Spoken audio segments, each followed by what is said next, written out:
अस्सलाम वालेकुम नाज़रीन, welcome back to another video the fitness mind blog. उम्मीद है सब खैरियत से होंगे। आज मैं लेके जा रहा हूँ आपको वहाँ पे मैं अपनी गर्मी की छुट्टियाँ गुजारा करता था और बड़ा मज़ा आता था बचपन में जब जाते थे। भाई ऐसा लगता था क्या हिल स्टेशन क्या है इनके आगे।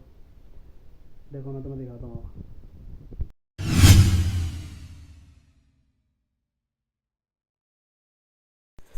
तो ये है गाइस मेरे मामू का घर।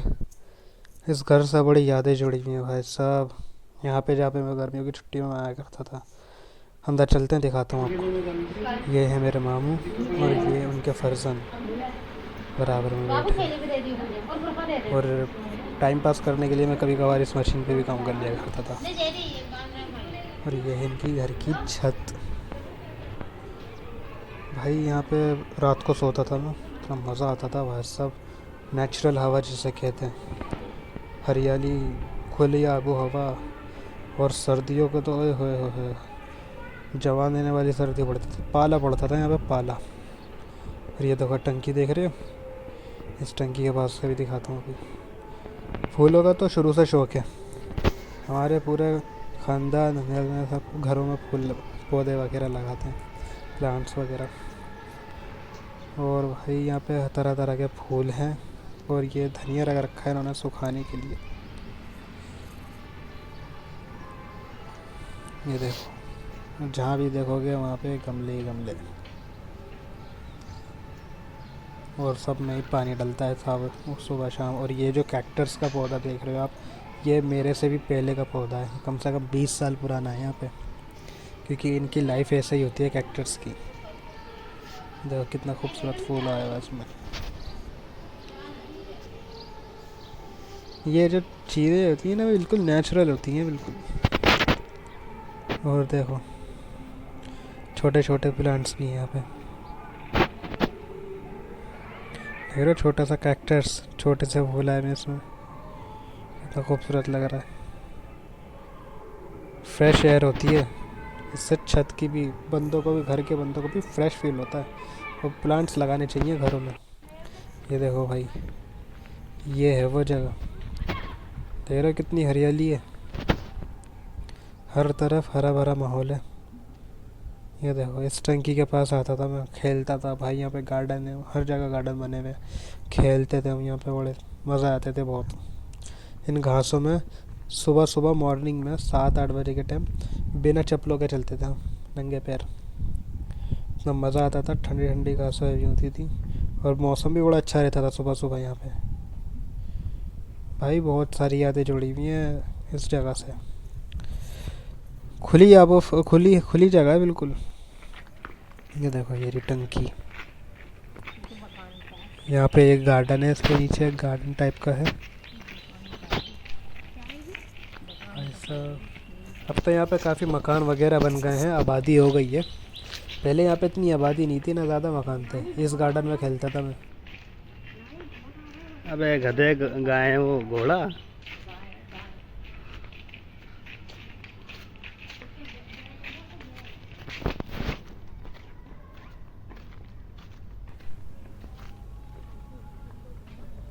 ये देखो ये रहा वो गार्डन। भाई साहब इतना मज़ा आता था ना यहाँ पे। और यहाँ पे पानी भरा हुआ है इस टंकी में ऊपर। इस टंकी में पानी भरा हुआ है, वो पानी कभी कभार खाली होती है।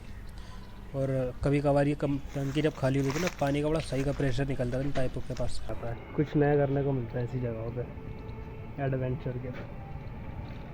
चलते हैं घर, घर की रवानगी है, मिलते हैं। ओके भाई, रोज़े का टाइम हो गया है। बहुत सीरियस होकर दुआ होती है, कबूलियत का वक्त होता है। सामने इफ्तारी होती है और पूरे दिन का रोज़ा होता है। ये हमेशा रोज़ा पहले खोल लेता है, और ये भी। और रोज़ा खुल गया है, खजूरें बट रही हैं। ठीक है चलो, मिलते हैं रोज़े के बाद। भाई रोज़ा वज़ा हो गया, अब जा रहे हैं तरावी में, 21 दिन की तरावी। फिर वही बात करते हैं। रोज़े से, रोज़ा खुलने के बाद ऐसी झपकियाँ आती हैं, हद से ज़्यादा ठप पड़ जाता मामला सारा खा पी कर। इतनी खतरनाक वाली नींद आती है, बहुत खतरनाक। जब तरावी नहीं उड़ जाती है, अब नींद उड़ जाती है। शैतान बंदे, शैतान के चेले तो खुले में, तो अपना काम करते रहते, लेकिन शैतान के वसवसे में नहीं आना है। ठीक है, फिर बात होती है, तरावी पढ़ गया। ओके भाई, पढ़ लिया तरावी। जैसा कि तुम सब लोगों ने देखा, जो चीज़ें मैंने तुम्हें दिखाई भाई, इन चीज़ों के आगे ना हिल स्टेशन एकदम बेकार था उस टाइम पर। और उस टाइम पर जब मैं जाता था, बड़े मज़े आते थे भाई। रेत के ढेर लगे होते थे, जाके कूद जाया करता था। टंकी पे चढ़ लें, पार्कों में टहल लें सुबह सुबह, न खाने का होश न किसी चीज़ का होश। गर्मी में भटक रहे हैं, घूम रहे हैं। मैं और मेरे मामू के 2 लड़के और होते थे मेरे साथ। तो भाई बड़ा मज़ा आता था उन दिनों। कुछ जगह ऐसी होती हैं आपकी लाइफ के अंदर, जो है ना छाप छोड़ जाती हैं अपने ऊपर। ये मेरी जगह, ये जो जगह थी ना, ये लाइफ की मेरी सबसे अहम जगह थी। और जब मैं आता था ना यहाँ पे, बस वेट करता था मैं पूरे साल, कब समर वेकेशन हो, कब मैं यहाँ पर रहूँ। 2 महीने होमवर्क नहीं करता था भाई। होमवर्क सिर्फ स्कूल जाने से 1 हफ्ते पहले लेके बैठता था, और वो भी बैठ गया बैठ गया, नहीं बैठा नहीं बैठा, चेक कराया कराया, नहीं कराया नहीं कराया, ऐसा होता था भाई। कुछ जगह ऐसी होती है ना जो याद रह जाती हैं। वो किसी का भी घर हो सकता है, खाला का घर, मामू का घर, चाचा का घर, नानी का घर। आजकल नानी का घर बड़ा ट्रेंड में चल रहा है। नानी के घर के भी भाई अलग ही मज़े होते थे। हम नानी के साथ भी जाते थे इधर, बहुत अलग ही मज़े होते थे भाई। लेकिन इंसान को है ना, वक्त जैसे ही चलता रहता है ना आगे, सारी चीज़ें छोड़नी पड़ जाती हैं। घर बार, खेल कूद, यार दोस्ती भी हत्ता है कि एक टाइम पे छोड़नी पड़ जाती है, जब इंसान अपनी लाइफ में जिम्मेदारियों पर आता है। काम की ज़िम्मेदारी, करियर की ज़िम्मेदारी, शादी की ज़िम्मेदारी, माँ की ज़िम्मेदारी कि यार माँ के लिए कुछ करना है, घर वाले के लिए कुछ करना है, बहन की शादी करनी है किसी को, हर किसी की कोई सब है ना, सब जिम्मेदारी में बढ़ जाते हैं भाई। और जो अपनी बचपन की याद होती है ना, फिर वो बंदा तब इमेजिन करता है देख के, जब छोटे बच्चों को जागता हुआ देखता है, मज़े करता हुआ देखता है कि यार कभी मेरे भी दिन ऐसे ही हुआ करते थे। मैं खुद अब ये देखता हूँ कि मेरे भी दिन कभी ऐसे हुआ करते थे। हत्ता कि एक टाइम पे यार दोस्त भी छूट जाते हैं यार, कभी कभार का मिलना होता है।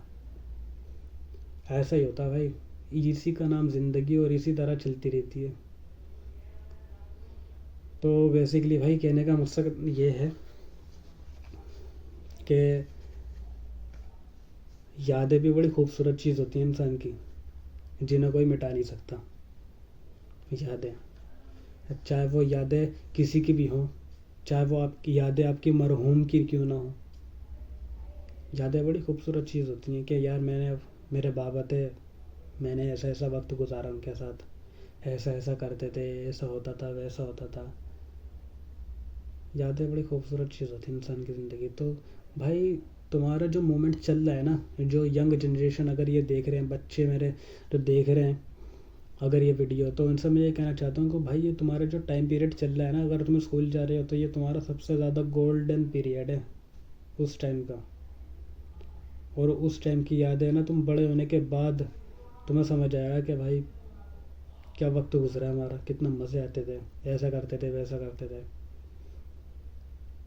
और हर बंदे की लाइफ में ये नेचुरल है यार, हर बंदे की लाइफ में ऐसा होता है, इसमें कोई अफसोस करने वाली बात नहीं है। हर बंदे की लाइफ में ऐसा होता है। बस ये है कि कुछ यादें अच्छी होती हैं, कुछ यादें बुरी होती हैं। जो यादें अच्छी होती हैं उन्हें संभाल कर रखो, जो बुरी हैं उनसे सीखो। और भाई मेरी नज़र में इंसान का सबसे बड़ा टीचर जो होता है ना, वो उसकी खुद की ज़िंदगी होती है। उसकी ज़िंदगी ही उसे सिखाती है लाइफ में सब कुछ। अपनों की पहचान क्या होती है वही सिखाती है, अच्छे बुरे वक्त में कौन तेरा अपना कौन तेरा गैर है। सबसे अहम, सबसे बड़ा टीचर होता है वक्त। और जब तुम्हारा वक्त पलटे तुम लोगों का, जब तुम सारी परेशानियों से, आजमाइशों से बाहर आ जाओ, तो अपना बुरा वक्त को कभी भूलना मत।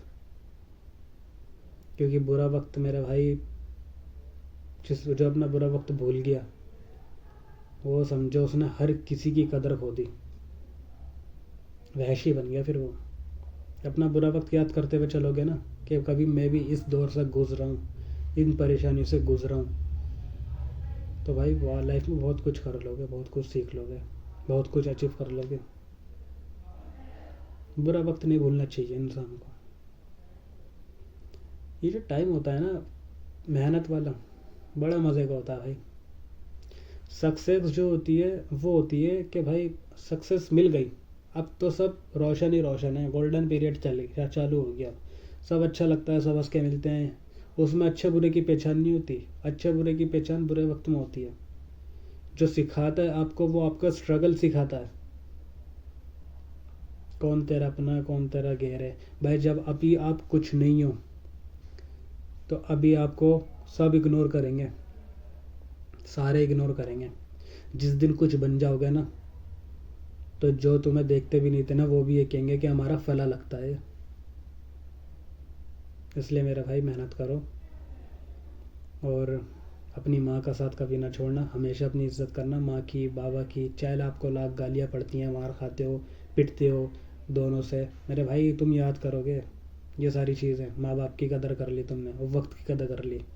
देखो मैं तुम्हें फहरा बताता हूँ, समय और समझ हर किसी के पास नहीं होते। जब बंदे के पास समझ होती है तो उसका समय गुजर चुका होता है, और जब बंदे के पे वक्त होता है तब उसके पास समझ नहीं होती क्या करे क्या ना करे। अगर उसका वक्त अच्छा है ना तो वो अपने आने वाली नस्लों के लिए पिलर बनाते हुए खड़ा करे। पिलर का मतलब ये अपने आने वाली नस्लों के लिए ऐसा करके जाए कुछ कि वो उसकी आने वाली नस्लें लुफ्त उठाए उसकी कामयाबी को, उसके जाने के बाद कोई आपसे ये ना कहे कि हमारे बाप ने हमारे लिए कुछ करा नहीं। अगर ये दोनों चीज़ें एक इंसान के अंदर आ गई तो मेरे भाई इम्पॉसिबल होता है। वैसे तो 100 में एक आती होता है, अगर आ गई तो भाई उससे ज़्यादा खुश नसीब कोई इंसान नहीं है पूरी दुनिया में। और मेरे भाई कोई गरीब नहीं होता यहाँ पे, सबसे बड़ी दौलत ही माँ बाप होते हैं, अपनों का प्यार होता है। और हर कामयाब इंसान के पीछे औरत हो, वो औरत बीवी हो ज़रूरी नहीं है, वो औरत आपकी माँ भी होती है। सबसे पहला रोल तो आपकी माँ का ही होता है आपकी कामयाबी के पीछे। वो दुआएं करती है कि मेरा बच्चा कामयाब हो जाए, हर माँ दुआ करती है अपने बच्चे के लिए। मेरी कामयाबी के पीछे भी मेरी माँ की दुआएं। इसलिए मेरे भाई कदर करो वक्त की और अपने माँ बापों की। वो कहते हैं ना कि मोहब्बत तो गरीबी में होती है, पैसा देख के तो रिश्ता होता है। मेरा भाई हकीकत है, कहावत है, हकीकत। कामयाब लड़के को हर बंदा पसंद करता है, नाकामयाब इंसान के पीछे कोई नहीं खड़ा होता। उसकी माँ होती है कि मुझे भरोसा है मेरा बच्चा कर लेगा। किसी को भरोसा नहीं होता मेरे भाई, कोई अपना नहीं होता, सिर्फ माँ को उसके ऊपर भरोसा होता है। मैं जानती हूँ कि मेरा बच्चा कर लेगा, और बच्चा कामयाब होता है तो सिर्फ माँ की दुआओं से होता है। ठीक है, आज का टॉपिक यहीं ख़त्म करते हैं। वीडियो पसंद आए तो वीडियो को लाइक करना, चैनल को सब्सक्राइब करना, और मेरे सभी छोटे बड़े भाइयों को अल्लाह हाफिज़। मिलेंगे नेक्स्ट एपिसोड में, नेक्स्ट व्लॉग।